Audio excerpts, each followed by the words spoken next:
Hey, morning, guys. It is April 28th, and we're back in the same story as yesterday. The story in Jeremiah, where Jeremiah's scribe is getting a word from the Lord through Jeremiah, and he's been kind of complaining and he's been woeing the plight of Israel and what's coming through the prophecy, and God has reminded him that he's told him that he'll spare his life, but he's also kind of reminded him not to be so focused on what God will do with the things that belong to God.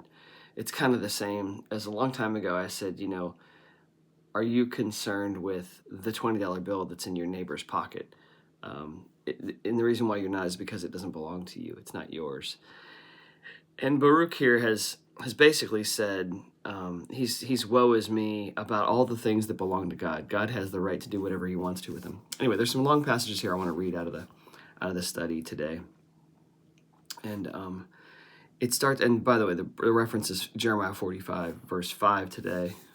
It's the same passage as yesterday. So he basically is reminding Baruch that I'll give thee life. And then Chambers says, so many of us are caught up in the show of things, not in the way of property and possessions, but of blessings.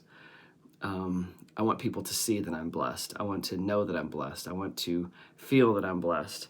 And Chambers challenges us then and says, are you prepared to let God take you into union with himself and pay no more attention to what you call the great things he does? And really knowing God instead of knowing his blessings. That's the challenge. Chambers continues, beware of suppositions. Immediately when you allow, what about this? It means you've not abandoned this idea of abandonment. You do not really trust God. Abandon means to refuse yourself the luxury of asking any questions. And that's a real tricky one. I'll read that one again. Abandon means to refuse yourself the luxury of asking any questions. I think sometimes we think that asking questions, and it's been taught to us that asking questions is a sign of intelligence and curiosity. It's a good thing. But when it comes to what God's doing, for example, Baruch kind of questioning or woeing the judgment of God, the righteous judgment of God that's coming, we need to kind of restrain ourselves from asking questions. When you do, and this is the last part of the study here, when you do get through to abandonment to God, you'll be the most surprised and delighted creature on earth. God has got you absolutely and has given you your life. If you're not there, it's either because of disobedience or a refusal to be simple enough. This idea of being simple enough, it is so contrary to our pride and contrary to our nature. My nature doesn't want me to be simple.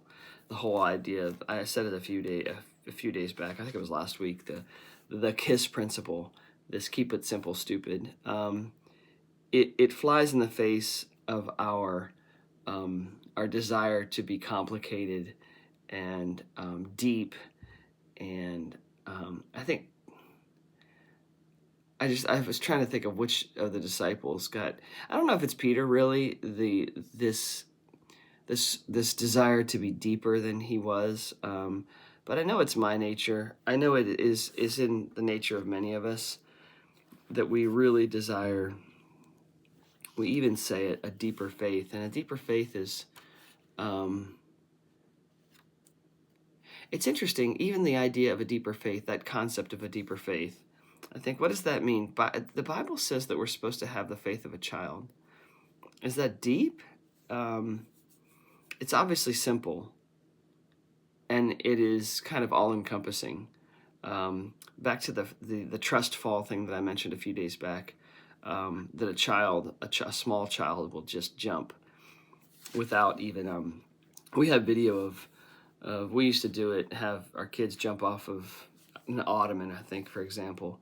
And one time, Thomas is dancing as a little guy. He's probably barely 2 years old, and maybe he's older. Maybe he's 3. But anyway, he jumps up on the ottoman. He's dancing, and turns around, and just jumps, and didn't even check to see if there's anyone there. And I think that is the simple faith, not deeper faith. We say deeper, And I think sometimes we stroke our own egos when we talk about going deeper or a deeper faith. And I think Chambers hits on it here. Our refusal to be simple enough. So my challenge is for you guys to be simple today. Have a great day.